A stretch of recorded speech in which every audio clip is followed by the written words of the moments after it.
Our next guest is a Sports Emmy award-winning journalist who hosts Game Theory with Bomani Jones. New episodes premiere Friday nights on HBO and HBO Max. Please welcome to the show, Bomani Jones, everybody.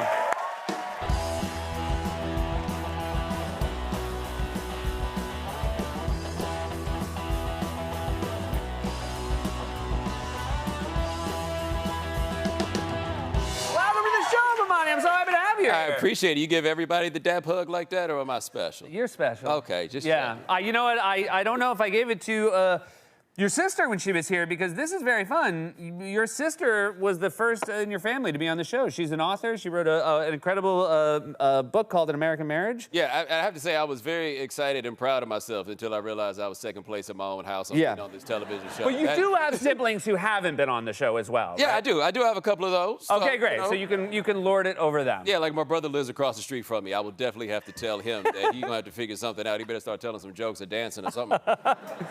Now, you have covered sports for a long time in a lot of different formats, radio, podcasts, on TV, but now you got your own show. And with the world of sports being as big as it is, it must be cool to finally be in a position to set the agenda every time you get behind the camera. Yeah, like, I think when you do like a radio show and stuff like that, you are in charge.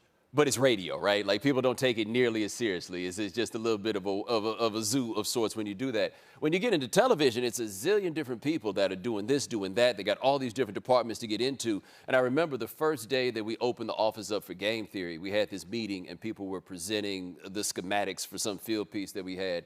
And it dawned on me, I've never been in a meeting where everybody cares about what I think. And they're all staring at me like so intently trying to figure out how I feel about something. But it's COVID, so I got a mask on. And they're just losing. Like, they're just staring, and they're so scared. And I got this, like, giant smile on my face the whole way. And they have no idea, because we're trying not to die. Well, that was the right thing to try not to do. Yeah. One thing you and I have in common, I've obviously been doing this a long time. You're new at it, but one thing we agree on, we do not care for teleprompter. I've got a cue card guy. I've been working on cue cards my whole career. But how are you finding the teleprompter? You getting used to it? Yeah, man, I went in and got a teleprompter coach to help me do that. Because, like, I could read the teleprompter. It's just really hard to be yourself while you're reading the teleprompter. Every word that I'd ever said in public before really was coming off at the top of my head. And now all of a sudden we have to write this down, and that feels confining and everything else. And now I've got somebody who's an actor, and he comes in and he basically teaches me how to read again. So you feel good? I do. I do. Right. I want to ask you about some of the stuff in the world of sports right now. First off, I mean, it does feel like maybe this is the third offseason in a row where this is going to be a question. Tom Brady, is he going to come back? Is he going to play another year? What do you think? I feel like if you put your whole family on the roulette wheel to go 8-9, and now that family isn't there anymore, why not come back? Oh, interesting. And play again, right? Like, sure, I'd love to go sit in my house by myself and eat Hungry Man dinners. Yeah, who doesn't want to do that? No, I mean, in fairness to him, any football player I talk to, the adjustment of no longer playing anymore is really, really difficult for them. And people will let Tom Brady play football as long as he wants to play football. I personally would not want to get hit in the kidneys at age 46, but I got different kidneys than he does. Yeah.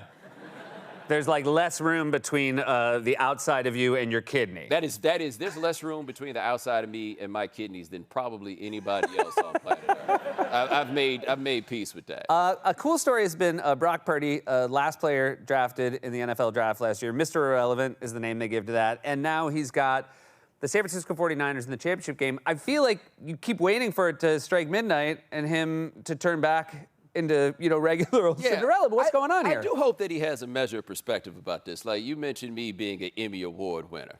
I didn't win an Emmy. I got an Emmy.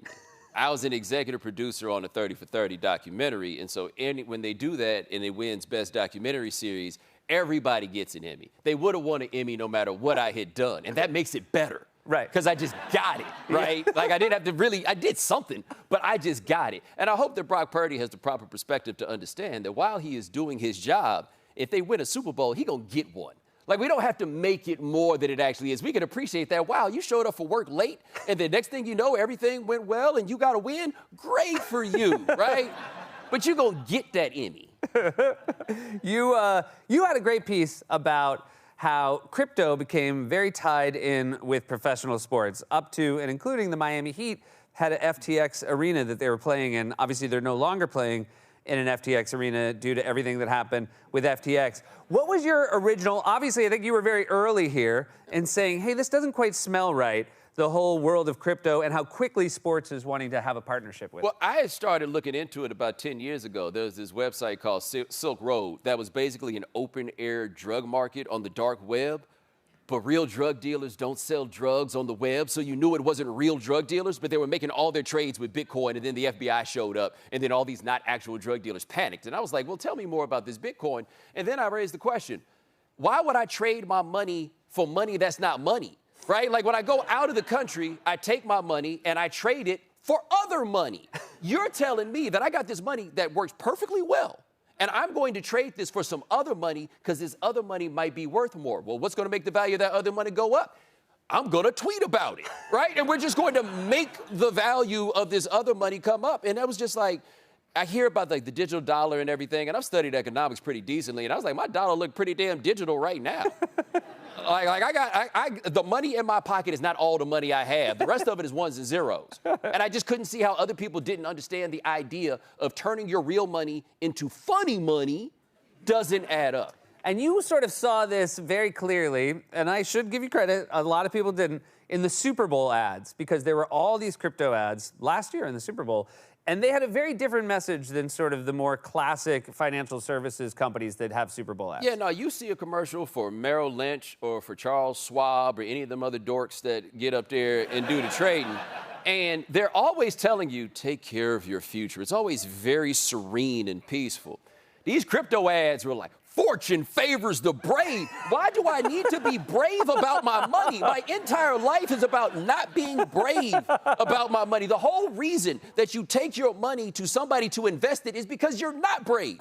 It is because you are terrified of a zillion different factors. And the only people who are trying to be brave with their money are broke. So I understood why, if you were broke and somebody tells you you can turn 5 into 10, you'll give it a try. But as our good friend Mr. Madoff showed us, once you hear about a certain level of return, if it were real, everybody would do it. Like, you think about this. When has there ever been a time that somebody has been making a lot of money off of an investment and they made commercials about it? It doesn't work that way. Nobody cares that much about you. You mean once they're telling me, that proves it's not real? That's all I'm saying. When they are coming to offer this to you, like, hey, guys, here's a way that everybody can get rich. No one has ever positioned anything to tell us how we all can get rich. It doesn't go that way. Well, I still think it's pretty good, and I'm putting all my money into it. Hey, thank you so much for being here. I really appreciate it. Bomani Jones, everybody. New episodes of Game Theory premiere Friday nights on HBO and HBO Max. We'll be right back with Sam Morrison.